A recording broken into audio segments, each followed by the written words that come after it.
How you doing, YouTube? Matt Massive Beer Reviews back with mystery beers. A little bit of, hopeful, delicious mystery goodness in the form of, I have no idea, because it's a mystery beer. What are mystery beers? Mystery beers are beers that people wrap up here with paper towel and painter's tape, and I open them, I drink them, I talk about them, sometimes guess the beer itself. Basically, try to figure out what the beer's all about, and then when I'm done explaining everything I think it is, we open it up and see what's what. Pretty fun exercise. I implore you all to do it if you actually can. And this one comes courtesy of Chuck. Thank you very much, Chuck. Chuck sent me a box of awesomeness from Illinois. So, yeah. Is this going to be hometown goodness? Who knows? Prerequisite, painter's tape and paper towel. Bottle format. Don't get a ton of mystery bottles, but I have no idea what's under the cap. Maybe you guys get a little bit of a preview and I don't. And let's see. Holy shit. Okay. Well, that was jarring. You go into these bottles and a couple things kind of jump out at you before you even pour them.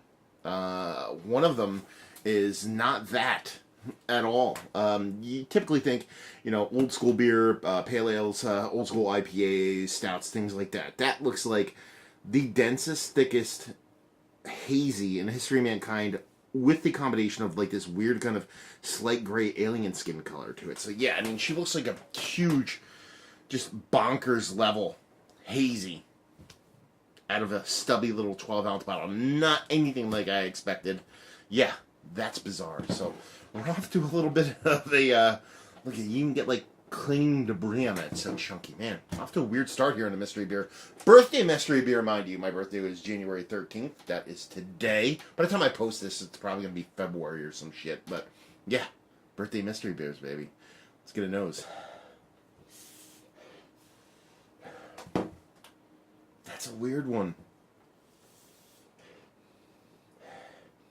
I talk about this every now and then when it comes to hazy beers or just hoppy beers in general. You can get this note in other beers on purpose, but in a lot of IPA forward beers, I sometimes get this eucalyptusy minty thing. I'm getting that in here, but I'm dead almost sure it's on purpose. It's like an added component to it. So I'm getting this really kind of eucalyptus, kind of evaporated mintiness. And that's, maybe there's like chocolate in there too. It's like almost like thin minty, a little bit Andes Candies, but more mint leading than chocolate leading. So there's a soft, like, chocolate component. Now I confuse. It's always been like this for me, especially when I was a kid, and even nowadays when I'm older, I confuse chocolate and vanilla sometimes when I smell it. So it could be a lactose thing with like a mint component. But I'm getting like Andes Candies. Oh man, that's so weird. I'm really surprised if this is this doesn't even smell like a beer. It just smells like kind of like a kind of soda jerky kind of soda shake. Like if you ever had this, I mean, as ghetto as a kid, we would pour milk sometimes in like soda, like Pepsi or Coke or whatever, and do like a kind of like a ghetto milkshake. It's giving me those kind of vibes as opposed to like any form or fashion of beer. Yeah, so soft chocolate or vanilla, more leaning kind of like a powdered milk chocolatiness with a soft minty component and a sweetness and not much as far as bitter. Man, that mintiness, that eucalyptus portion of the show is really interesting. I gotta taste it, man. Cheers.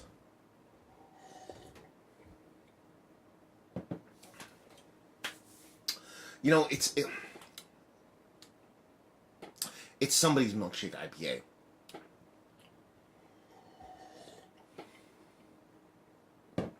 There's a soft bittering to it, but they're trying to drop out all bitterness. There's a soft green bitterness to it. It's actually a little bit higher than soft. It's a little bit sharpness to it, but it's not too big. A big portion of the show here is the hops, which come off really tropical fruit and melon-like, with a heaping dollop of peach. But then you get this like mint component to it,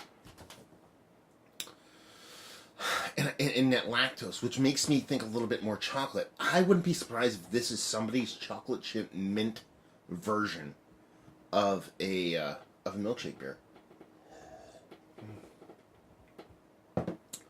By far and away the weirdest beer to come out of a 12-ounce bottle in the history of mankind. I like it, though. strip ball, me trying to figure out what the actual beer is and trying to think about the beer and all that fun stuff. It's fun. It's interesting.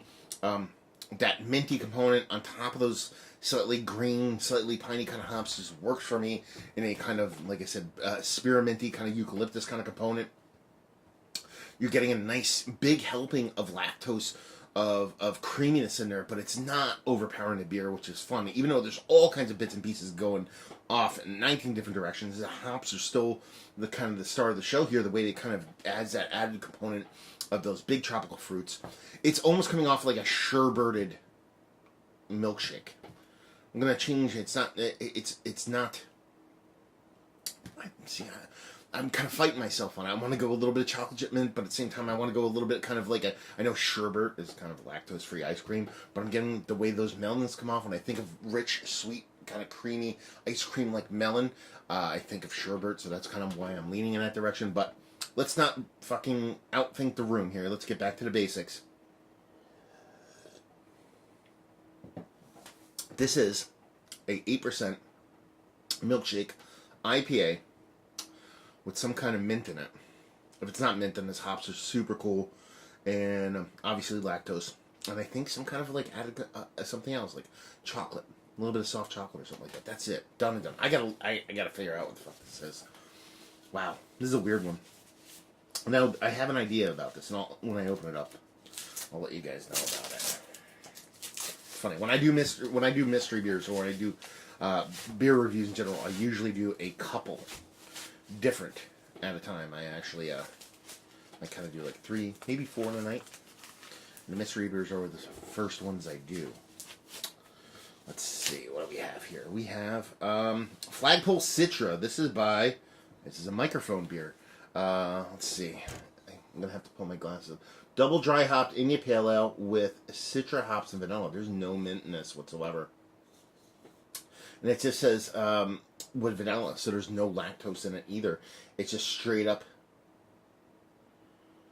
vanilla and Citra, man. That the way how minty, how and I use the word mint because I lack the correct word to use.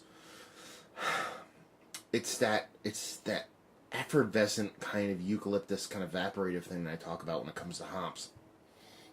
Every now and then, that's what I was getting. Burps. Yeah, this is a super interesting beer. Wow. This is a weird one, man. I mean, it's a milkshake IPA. They're talking about no lactose in it. I'm gonna be hard pressed to say there's not any lactose in it, but I mean the vanilla makes up for that if there isn't. But that's what they're shooting for here. Like I said, I have that problem where I kind of confuse chocolate with vanilla, so I'm okay with it being a vanilla thing.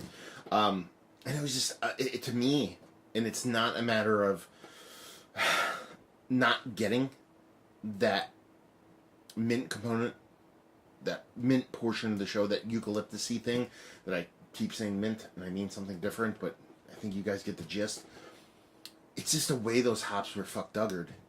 It just makes that kind of cool effervescence kind of come out of that hop and have that kind of evaporative effect. I've had it from other breweries before, and this is fun. What did I say? It was 8%.